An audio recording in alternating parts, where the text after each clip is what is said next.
On the night before Christmas back in 1907, a 10-year-old girl in a New York City apartment wrote a letter to Santa. Following an Irish tradition, she sent it up the chimney. A man found that letter nearly 17 years ago when he was renovating that fireplace. Ever since, he's been working to learn more about the little girl. His long journey came to a satisfying conclusion just last week. As I'm bringing the bricks out, I find this little blue envelope written to Santa Claus in reindeer land. And I open it up, and here's this letter from Mary. And you say Mary like you know her, but at the time... I know.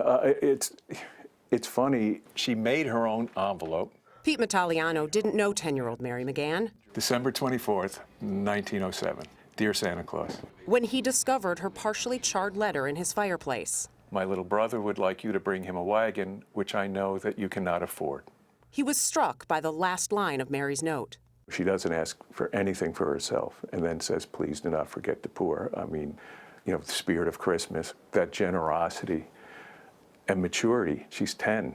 So he set out to find Mary. The census records he dug up only told part of the story. That's when the New York Times got involved. They found where she was buried in 4 days. Mary McGann married George McGahan. We get to the stone, and there it is, George McGann, but Mary's not on the stone. There was a space, but no name. Mary, who never had children and worked as a stenographer, died in 1979 at age 82. A little girl who had that kind of emotional depth and generosity has to be acknowledged. Even if there'll be nobody to go visit, she has to be acknowledged. Pete couldn't add Mary's name because he's not related, but someone else could. Last January, an article appeared in our local newspaper here in Ireland. Brian Dempsey is a physics teacher who lives outside of Dublin. He recognized his mother's maiden name and discovered he's a distant cousin of Mary's. It clicked. I know that. Amazing. As Mary's relative, Brian passed on the right to add her name to Pete in the form of a notarized letter. I mean, look at it. It was obviously meant to be here. 37 years after her death, Mary McGann's name was engraved on her tombstone. You got Mary's name on that tombstone. What else has she given you?